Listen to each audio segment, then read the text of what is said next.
आज बातचीत करने के लिए हमारे साथ अविनाश गोरक्षाकर मौजूद भी हैं। अविनाश जी को सालों से तो हम देख ही रहे हैं अलग अलग प्लेटफॉर्म पे, और आज भी हमारे साथ वो मौजूद हैं। अविनाश भाई नमस्कार, स्वागत है कार्यक्रम में। पहले से आपको देख कर लग रहा है कि आपकी सेहत और बेटर हुई होगी, और कैसी रही दिवाली, कैसा रहा सब माहौल, और अभी आप कैसे हो, कैसी तबीयत है आपकी? नहीं, बिल्कुल। सुमित, बहुत अच्छा लग रहा है आपसे बात करने को। और अभी तो मेरे ख्याल से दिवाली तो बहुत इस बार अच्छी रही। मेरे ख्याल से काफी एक पिछले साल की दिवाली और इस दिवाली में देखे तो लोगों का एक्साइटमेंट और जो कंजम्पशन का जो ट्रेंड है हम्म। वो बहुत ही स्ट्रांग है। तो ये क्लियर संकेत है कि तीसरी तिमाही भी काफी अच्छी रहेगी। आई थिंक जैसे बाजार में हम कहते हैं कि आप थोड़ा सा टाइम और पेशेंस अप्लाई करिए, तो आने वाले दिन डेफिनेटली अच्छे रहेंगे। और दिवाली जो हर साल होती है वैसे ही थी, लेकिन I think we are hopeful that सारे निवेशक इस साल इक्विटी में थोड़ा अच्छा पैसा बनाएंगे। अविनाश भाई, आपने इक्विटी की बात की। दूसरा असेट क्लास जिसपे सबसे ज़्यादा लोग खुश थे वो था गोल्ड एंड सिल्वर। दोनों में ही एक तेज़ बिकवाली देखने को मिली है। 7-8 हज़ार रुपये सोना नीचे आ चुका है, चांदी में भी थोड़ी प्रॉफिट टेकिंग आई है। ये मच अवेटेड भी था और मच एंटिसिपेटेड भी था। आप कैसे देख रहे हो इस फॉल को? क्या ये जो अनसर्टेनिटी थोड़ी सेटल हो रही है, इसको माने कि इक्विटी का राइज है और कमोडिटीज़ का फॉल है? नहीं, बिल्कुल। देखिए, कमोडिटी में गोल्ड और सिल्वर का बढ़ने का एक मेन कारण था कि अभी जो डोनाल्ड ट्रम्प साहब कर रहे हैं, ये थोड़ा अनसर्टन फेज है, उसीलिए सारे ग्लोबल सेंट्रल बैंक्स सोना खरीद रहे थे। सोने का भाव इतने शॉर्ट टर्म में इतना जल्दी भागा है। अभी इस लेवल से कोई अगर खरीदता है तो मुझे नहीं लगता है कोई बड़ी आपको अल्फा या बड़ी वेल्थ क्रिएटिंग अपॉर्चुनिटी मिलेगी। हालांकि ऐसा नहीं है। देखिए, गोल्ड के प्राइस अगर आप 2-3 साल के कंपेयर करें तो गोल्ड लगातार बढ़ रहा है और आगे भी बढ़ेगा। बट अभी इस बार अगर इस टाइम पे आप खरीदते हो तो मेरे ख्याल से ऑलरेडी एक रैली हो चुकी है। तो यहाँ पे थोड़ा सा आपको एक पॉज लेना चाहिए। मेरे ख्याल से मौके आपको बाद में मिलेंगे निचले लेवल पे। और मैं कहूंगा कि देखिए, सोने में टाइमिंग इंपॉर्टेंट होता है, तो जो टाइम था वो तो अभी ऑलरेडी निकल गया है। फ्रेश बाइंग के लिए अभी गुंजाइश नहीं है, तो जिनके पास है वो थोड़ा सा मुनाफा वसूल करे, लेकिन फ्रेश बाइंग के लिए अभी थोड़ा इंतजार करे। बट ओवरऑल हमको लगता है कि गोल्ड और सिल्वर में जो लॉन्ग टर्म ट्रेंड है वो अभी भी पॉजिटिव है। शॉर्ट टर्म में ट्रेंड थोड़ा सा एक प्रॉफिट बुकिंग का आपको देखने को मिलेगा। अविनाश भाई, बाकी कमोडिटीज़ को अलग रखें क्या इससे? बाकी ये जो मेटल होंगे, प्रीशियस मेटल से अलग रख के चलूं क्या उनको भी? कॉपर, एल्यूमिनियम, जिंक, निकल वगैरह? नहीं, देखिए, अभी जिस प्रकार से संकेत मिल रहे हैं कि यूएस और चाइना का डील होगा, उसके बाद इंडिया का होगा, तो ऑलरेडी मेटल्स में एक अच्छा तेजी का माहौल दिख रहा है। कॉपर का भाव भी बढ़ रहा है, एल्यूमिनियम का भी भाव बढ़ रहा है। अगर आप फेरस स्टील की बात करें तो वो भी बढ़ रहा है। तो माहौल डेफिनेटली ग्लोबली मेटल कंपनीज के लिए अच्छा हो रहा है, और ऊपरी लेवल से काफी पिटाई ये मेटल कंपनीज की हुई है। हालांकि देखिए, ये सेक्टर बहुत वोलेटाइल है। बट मैं यही कहूंगा कि डेफिनेटली एल्यूमिनियम और कॉपर, ये दो ऐसे मेटल्स है जहां पे आपको एक अच्छी तेजी देखने को मिलेगी। कॉपर में ऑलरेडी 2-2.5% का मूव कल हमने देखा था। तो कहीं ना कहीं मुझे लगता है कि मेटल्स वापस फ्लेवर में आ रहे हैं, लेकिन आपको ये सेकंड क्वार्टर के नंबर के बाद मैनेजमेंट की कमेंट्री भी एक बार सुननी पड़ेगी। बट डेफिनेटली स्ट्रक्चरली हम पॉजिटिव है मेटल्स, एल्यूमिनियम पे, कॉपर पे। और ऑब्वियसली गोल्ड और सिल्वर, जैसे मैंने कहा कि यहाँ पे जो प्ले करना है, मेरे ख्याल से गोल्ड ज्वेलरी कंपनीज हो गई या गोल्ड फाइनेंस कंपनीज हो गई, अगर किसी को निवेश करना है और निचले लेवल पे खरीदना है तो मेरे ख्याल से इसमें कोई हर्ज नहीं है, क्योंकि लॉन्गर टर्म में इसमें कोई डाउट नहीं कि गोल्ड आउट परफॉर्म करेगा, पर थोड़ा एक ब्रेक लेके काम करेगा। हम्म। अविनाश भाई, जो एफआई का नंबर है वहां पर भी पिकअप आता हुआ दिखाई पड़ा है। मतलब बिकवाली तो अभी भी है, लेकिन उतनी इंटेंसिटी की नहीं है। एक दूसरा, एफआईज खरीदारी में भी लौटे हैं। नेट अगर अक्टूबर महीने के दौरान ही देखें तो एफआईज के जो आंकड़ा है उसमें कोई ऐसा नेगेटिव नंबर नहीं है। अब तक करीब करीब 244 करोड़ रुपए की अक्टूबर महीने में बिकवाली रही है नेट एफआईएस की, और बीते सत्र में 621 करोड़ रुपए की खरीदारी रही है। सो ये जो बाय का ट्रेंड वापस धीरे धीरे आना शुरू हो रहा है, क्या ये मान के चले कि हाँ थोड़ा थोड़ा अब सिचुएशन संभली है एटलीस्ट? नहीं, थोड़ा सा तो संभली है, और मुझे लगता है कि देखिए, आपको क्लियर सिग्नल जनवरी से मिलेगा। एक तो इंपोर्ट टैरिफ का जो डील है वो एक बार होपफुली साइन अप होता है तो बहुत सारी अनसर्टेन निकल जाएगी। और दूसरी बात है कि देखिए, एफआईएस भी लिक्विडिटी पोजीशन देख रहे हैं। मेरे ख्याल से आप अगर प्राइमरी मार्केट की बात करें तो प्राइमरी मार्केट में कंटिन्यूअसली एक बड़ा सप्लाई प्रेशर आ रहा है। मैं पढ़ रहा था कि नवंबर में भी 40,000 करोड़ का पैसा आईपीओ मार्केट्स लेके जाएंगे। तो एफआईआई अभी सिलेक्टिव बाइंग कर रहे हैं, अभी तो पूरी तरह से उन्होंने जोर से बाइंग शुरू नहीं की है। बट जब तक प्राइमरी मार्केट का थोड़ा प्रेशर मार्केट पे रहेगा, मैं समझता हूँ कि एफआई भी थोड़ा सा वेट एंड वॉच मोड में थोड़ा थोड़ा करके सिलेक्टिवली बाय करेंगे। एक बार प्राइमरी मार्केट का फ्लो खत्म, आई मीन मोरलेस थम जाता है, तो उसके बाद सेकेंडरी मार्केट्स को बड़ा बूस्टअप मिलेगा। एक और चीज अविनाश सर, ये जो टैरिफ को लेकर ईज ऑफ हो रहा है, ट्रम्प साहब का दौरा शुरू हुआ, उसके बाद आने वाले समय में मतलब बैंक ऑफ इंग्लैंड की ब्याज दरों पर बैठक है, बैंक ऑफ जापान की है, यूएस की फेड की है, इनकी बैठक है, प्लस इंडिया में आईपी के नंबर्स हैं। सो ये इवेंट तो काफ़ी सारे हैं इस पूरे वीक में। तो जो ये ग्लोबल टर्मोइल्स हैं, लग रहा है थोड़ा ईज ऑफ होगा, और जो टैरिफ को लेकर बाजार में अटकलेंगे, शायद 15% टैरिफ आ गया है या 50% तो एटलीस्ट नहीं रहेगा। सो मान के चलें कि ये सिचुएशन थोड़ी बेटर होनी चाहिए यहाँ से।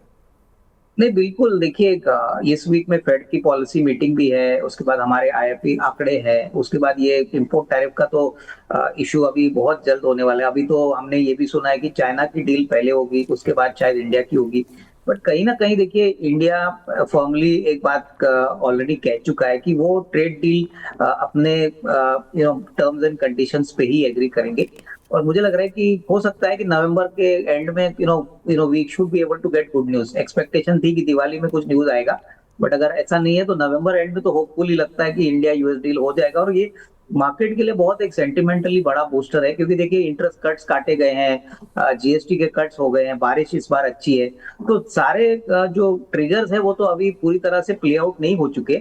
बट ये सबसे बड़ा सेंटिमेंटल बूस्टर रहेगा अगर इंपोर्ट ड्यूटी 50% से 15-20% आती है, क्योंकि इससे काफी क्लैरिटी मिलेगी और जो अनसर्टेनिटी है वो पूरी तरह से खत्म होगी और मार्केट्स फिर आगे फॉरवर्ड लुकिंग देखेगा।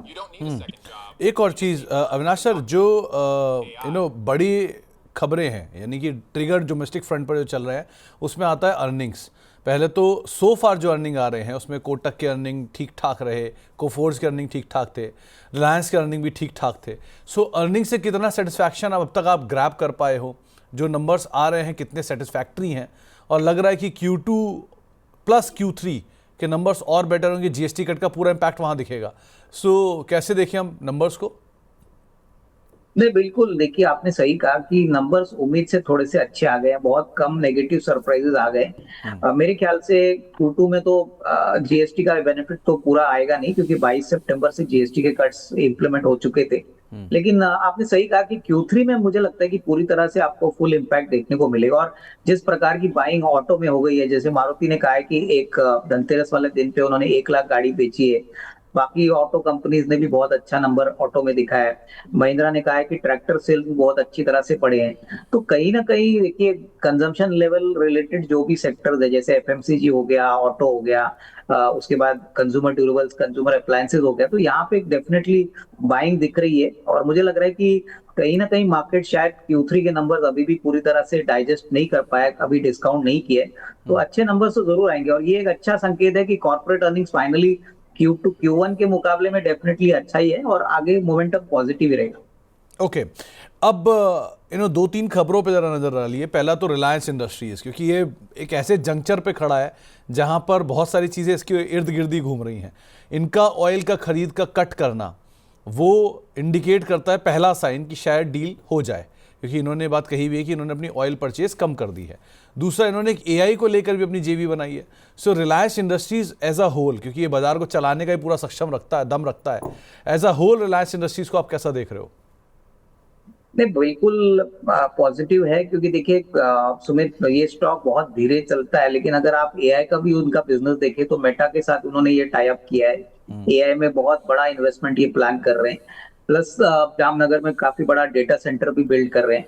तो कहीं ना कहीं देखिए, लेटेस्ट टेक्नोलॉजी को लेके भी काफी बड़ा इन्वेस्टमेंट रिलायंस कर रहा है। और ऑयल की जो प्राइसेस है अभी, जो ऑयल का जो प्रोग्राम वो ज्यादातर रशिया से इंपोर्ट करते हैं, अगर वो रुकवाते हैं तो ये क्लियर इंडिकेशन है, सिग्नल है कि कहीं ना कहीं इंपोर्ट ड्यूटी का कंक्लूजन होने वाला है।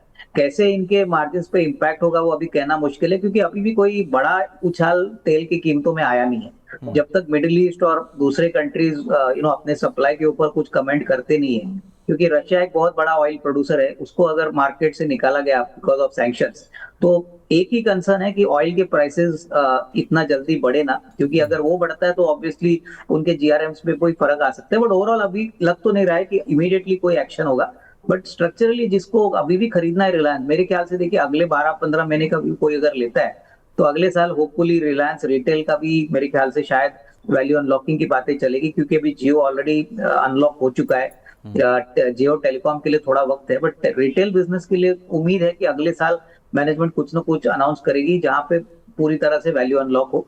तो ट्रिगर्स तो बहुत है, लेकिन मेरे ख्याल से आपको यहाँ पे थोड़ा सा पेशेंस के साथ निवेशित रहना चाहिए। ओके। दूसरा सेक्टर या दूसरा नाम जो है वो है आईटी। टीसीएस पहले से तो बेटर सिचुएशन में खड़ा है। कोफोर्ज के नंबर आए, नंबर्स ठीक दिखाई पड़ रहे हैं। सो फार मिड कैप आईटी के नंबर ठीक हैं। आज रिएक्शन भी इसलिए आईटी में थोड़ा पॉजिटिव है, लेकिन अदरवाइज जो नंबर आए हैं आईटी के, चाहे लार्ज कैप के हो, मिड कैप के हो, और जो सिचुएशन में अभी खड़ा है सेक्टर करेक्शन के बाद, कितना वेल पोजीशनड आपको दिखाई पड़ रहा है? नहीं देखिए, नंबर्स तो उम्मीद से बहुत बेहतर आ गए। आपने कोफोर्स की बात की, तो नंबर्स तो उम्मीद से काफी बेहतर थे। आज भी स्टॉक अच्छा चल रहा है, बट अगर आप एचसीएल टेक के भी नंबर देखें तो numbers are much better than expectation. In fact मैं कहूंगा कि आईटी में जो भी नेगेटिव था वो ऑलरेडी प्राइसेस में हमने डिस्काउंट कर लिया है। देखिए, जैसे ही इंपोर्ट टैरिफ पे कोई बड़ा अनाउंसमेंट आता है, मेरे ख्याल से जो अनसर्टेनिटी थी इंडियन कंपनीज को ऑर्डर विंस को लेके, वो मेरे ख्याल से कंप्लीट होगी, और हो सकता है जनवरी से आपको एक अच्छा डील विन भी अनाउंस कर को मिले। इन्फोसिस ने भी 1800 रुपए में बायबैक अनाउंस किया है, तो हमको लगता है कि वो भी एक अच्छा विकल्प है। तो कहीं ना कहीं लार्ज कैप आईटी पे हम अभी ज्यादा पॉजिटिव है। हमको लगता है कि इन्फोसिस, एचसीएल टेक, टीसीएस, ये ऐसी कंपनीज है जो बढ़ने में कोई टाइम लगेगा नहीं, क्योंकि बैलेंस शीट तो ऑलरेडी हेल्दी है। ग्रोथ का जो प्रॉब्लम था वो अभी स्लोली स्लोली सॉर्ट आउट हो रहा है, और जो नंबर्स आ गए हैं वो सुमित मेरे ख्याल से उम्मीद से अच्छे हैं। तो वो एक अच्छा कंफर्टिंग फैक्टर है कि कहीं ना कहीं मार्केट्स ने इन स्टॉक्स को बिल्कुल बुला दिया था, बट अभी नंबर्स अच्छे होने के कारण वापस भी थोड़े लाइमलाइट में आ चुके हैं। ओके, तो इस स्पेस पे भी आप अदरवाइज नजर रखिएगा। अविनाश सर, सिचुएशन वाइज अगर अभी देखा जाए तो पीएसयू बैंकिंग बास्केट थोड़ा बहुत बेटर हुआ है। एसबीआई स्लोली एंड स्टेडली अपने ऑल टाइम हाई पर है, और इनफैक्ट अगर डीप वैल्यू देखा जाए तो इसी स्पेस में थी, स्पेशली पीएसयू बैंक में, जहां पर डबल डिजिट की डिपॉजिट ग्रोथ थी और प्राइस टू बुक के नीचे सबके सब कामकाज कर रहे थे। अभी ये कितना कंफर्ट में आए हैं, बैंक्स या पीएसयू बैंक्स? नहीं देखिए, बैंक्स में आपने सही कहा कि पब्लिक सेक्टर बैंक्स में जो नंबर्स इस क्वार्टर में आ गए हैं मेरे ख्याल से काफी बेहतर है। अगर आप एसबीआई के नंबर देखिए, पीएनबी, उसके बाद bank of Baroda, Canara bank, मुझे लगता है कि छोटे बैंक में इवन बैंक ऑफ महाराष्ट्र जैसा प्लेयर ने भी बहुत अच्छे नंबर दिखाए। तो कहीं ना कहीं वैल्यू तो जरूर है, और मुझे लगता है कि देखिए, जो भी कंजम्पशन रिलेटेड जीएसटी कट्स जो अनाउंस हो चुके हैं, इसका मेजर बेनिफिट तो बैंक्स को मिलेगा, और इसके लिए गवर्नमेंट ने भी क्लियरली कहा है कि क्रेडिट ग्रोथ अवेलेबिलिटी आपको प्रोवाइड करनी है। तो थर्ड क्वार्टर मुझे लगता है कि सेकंड क्वार्टर से काफी बेहतर होगा, क्योंकि क्रेडिट अवेलेबिलिटी बढ़ेगी तो इनके लिए बिजनेस बढ़ेगा। और कहीं ना कहीं गवर्नमेंट का भी कैपेक्स बढ़ रहा है, प्राइवेट सेक्टर भी कैपेक्स कर रहा है। तो मेरे ख्याल से कैनरा बैंक और पीएनबी, ये दो ऐसे विकल्प है जो मुझे लगता है कि अभी भी अच्छे हैं, और यहाँ पे वैल्यूएशन कंफर्ट भी है। तो कहीं ना कहीं देखिए, जिनको पीएसयू बैंक का पोर्टफोलियो बनाना है, ये अच्छा मौका है, क्योंकि एक बार तीसरी तिमाही के रिजल्ट्स आ गए तो मेरे ख्याल से मार्केट्स को डेफिनेटली पता चलेगा कि नंबर्स में काफी बड़ा इंप्रूवमेंट आ गया है। तो विजा वी अगर देखा जाए प्राइवेट एंड पीएसयू, अगर इस समय बेट करने लायक सिचुएशन में कुछ दिख रहा है तो क्या दिख रहा है, पीएसयू की प्राइवेट? नहीं, मैं तो पीएसयू में जाऊंगा, क्योंकि देखिए प्राइवेट में तो हम सिर्फ आईसीआईसीआई बैंक के पॉजिटिव है, लेकिन वो भी स्टॉक अगर आप देखें तो Q2 के नंबर्स थोड़े से डिसअपॉइंटिंग थे। मार्केट को जिस प्रकार का ग्रोथ चाहिए था उतना ग्रोथ आया नहीं, उसलिए स्टॉक में इतनी बढ़त देखने को मिली नहीं।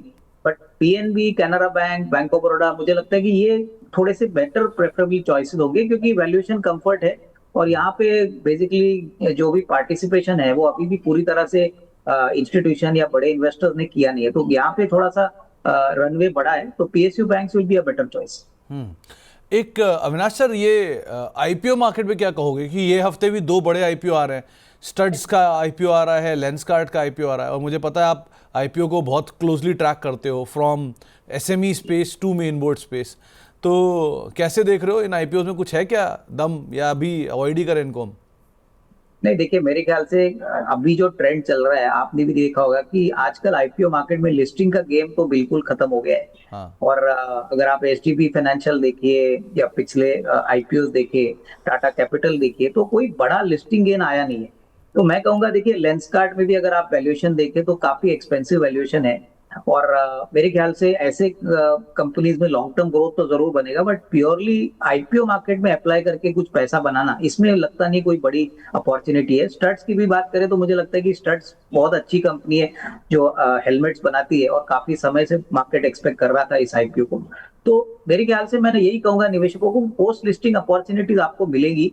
और मार्केट में जिस प्रकार का पैसा कंपनीज उठा रही है, जैसे मैंने कहा 40,000 करोड़ नवंबर में कंपनीज प्लान कर रही है रेस करने के लिए, तो डेफिनेटली पोस्ट लिस्टिंग इन कंपनीज में आपको एक निवेश करने का मौका मिलेगा। मुझे नहीं लगता है कोई बड़ा लंबा लिस्टिंग गेन मिलेगा।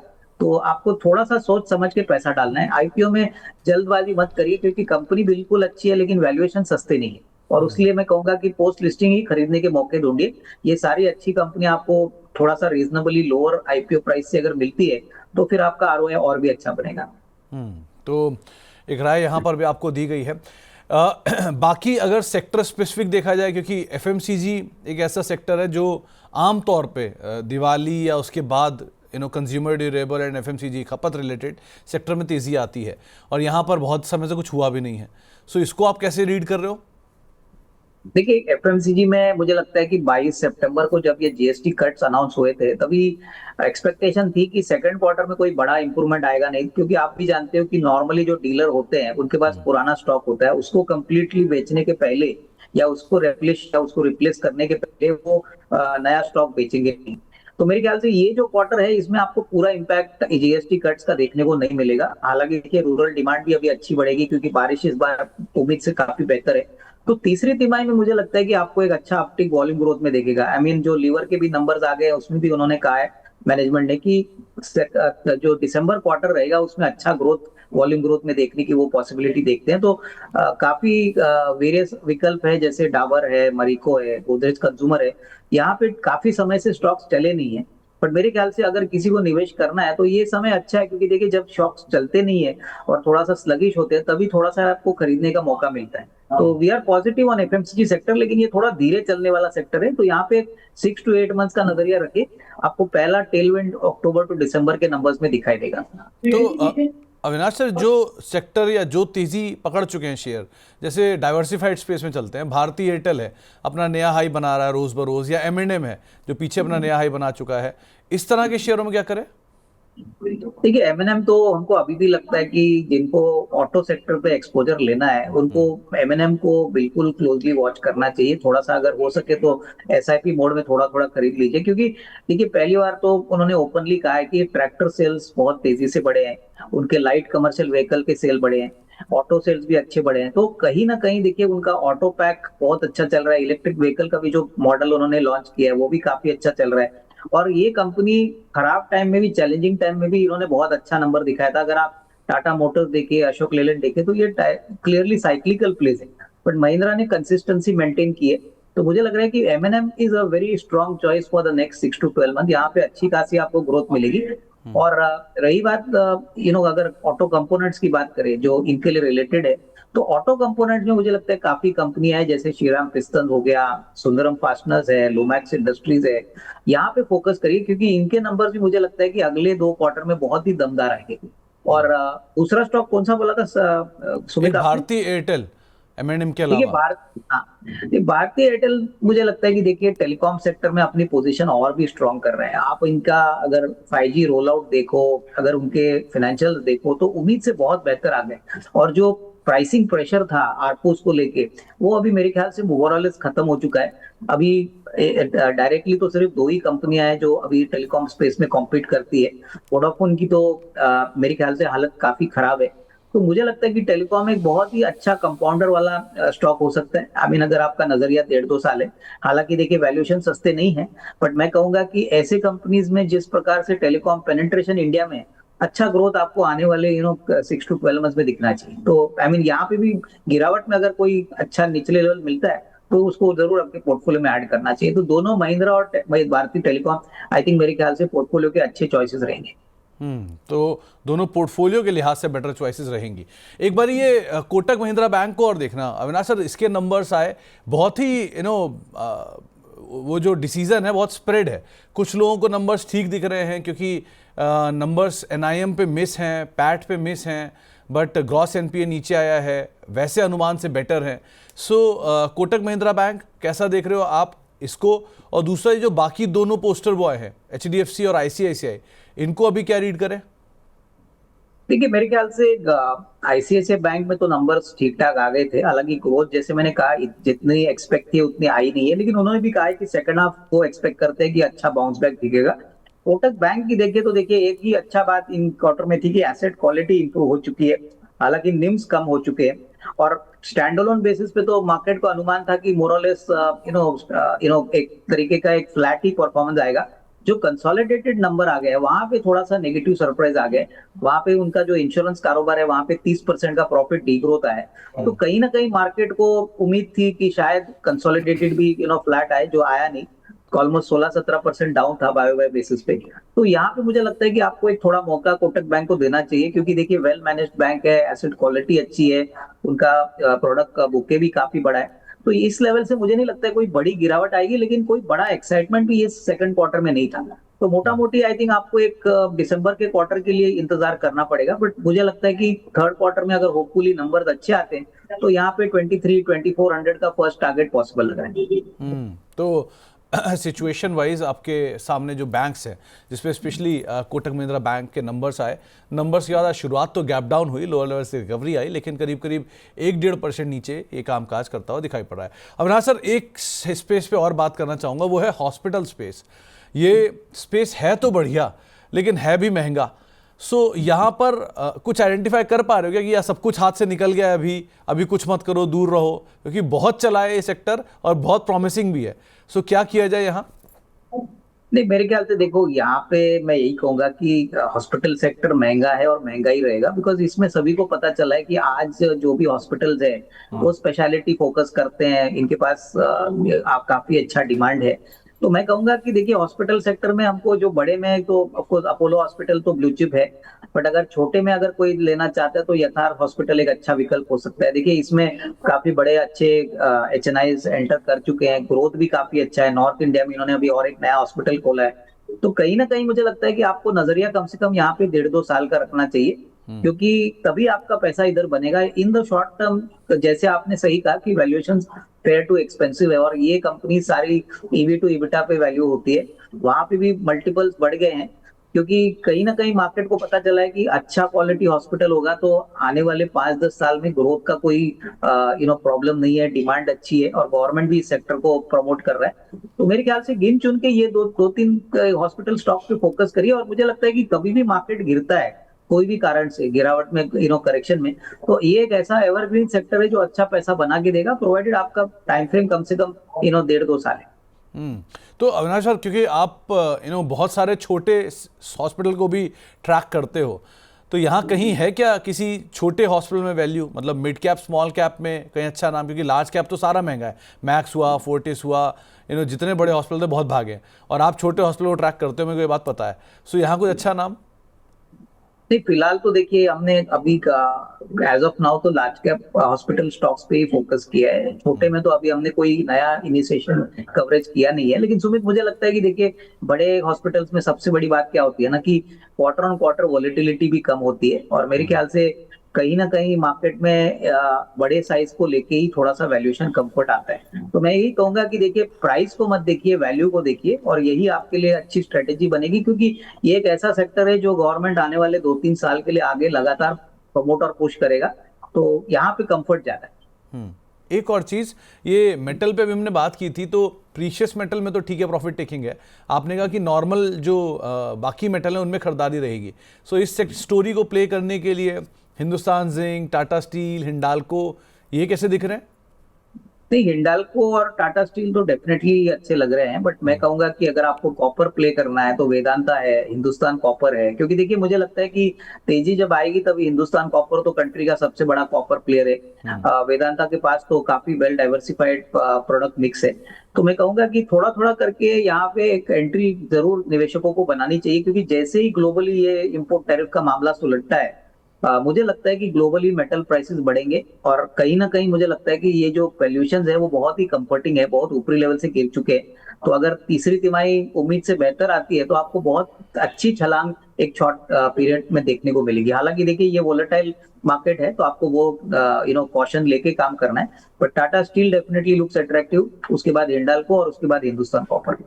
ओके, तो टाटा स्टील, हिंडाल्को, हिंदुस्तान कॉपर, ये 3 नाम जिनके ऊपर आप अदरवाइज नज़र रखिएगा। और ये अविनाश सर, क्योंकि आईटी की स्टोरी में जैसे जैसे रिवर्सल आता है, सपोर्टिव बाइंग आती है, रियल स्टेट में भी वो भी उतनी तेज़ी से नीचे आए थे। सो अब आईटी में जैसे जैसे पुल बैक आ रहा है, लग रहा है क्या कि रियल स्टेट भी हाँ थोड़ा सपोर्टिव बाइंग दिखाना चाहिए? नहीं, दिखाना तो चाहिए, लेकिन देखिए रियल एस्टेट में मेरे ख्याल से मार्केट को शायद इतना नंबर्स में इफेक्ट देखने को नहीं मिला।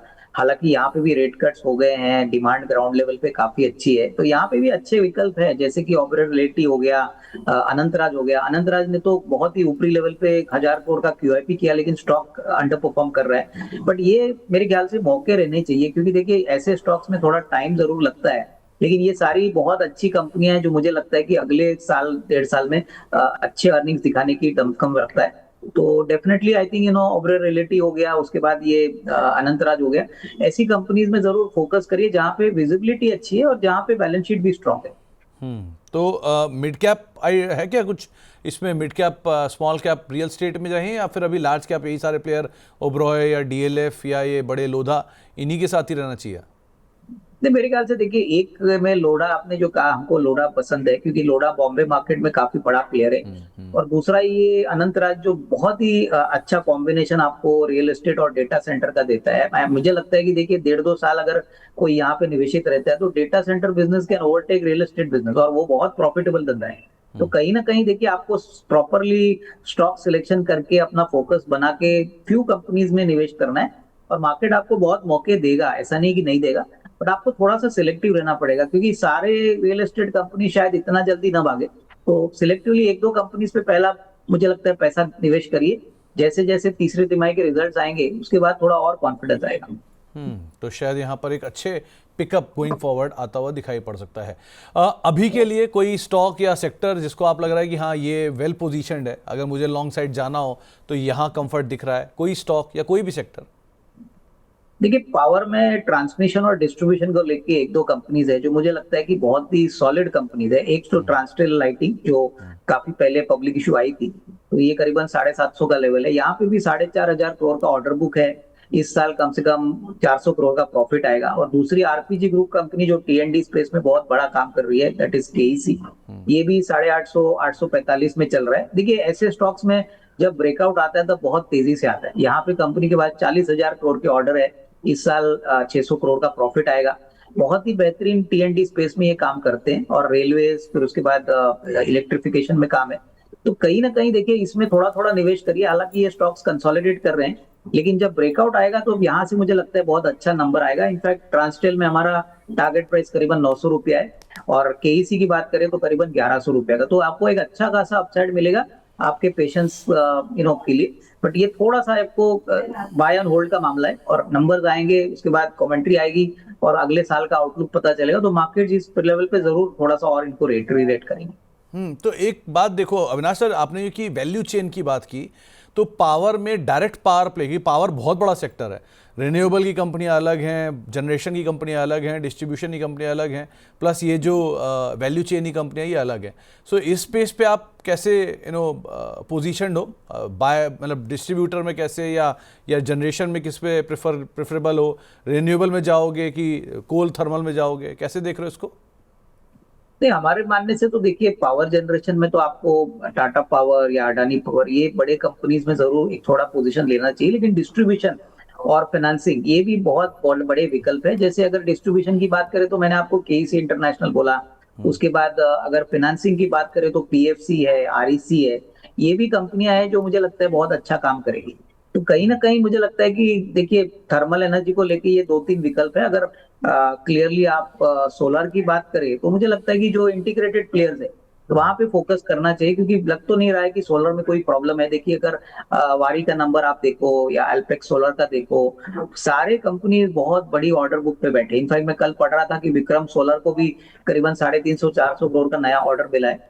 तो कहीं ना कहीं ये भी एक ऐसा स्पेस है जो अगर आपका नजरिया 1.5-2 साल है तो अच्छा इंटीग्रेटेड प्लेयर होगा, जो पूरा पैनल से लेके सेल तक काम करता है। वहां पे निवेशित रहिए, क्योंकि भले ही कोई बड़ा नॉइज मार्केट में हो कि ओवर सप्लाई होने वाला है, मार्केट में मार्जिन कम होने वाले, बट नंबर्स फाइनली अभी भी दिखा रहे हैं कि पोटेंशियल कम से कम अगले 12-18 महीने का अभी भी इंटैक्ट है। तो इस तरह से मेरे ख्याल से आपको अपना पावर का पोर्टफोलियो थोड़ा सा डाइवर्सिफाइड करके काम करना चाहिए।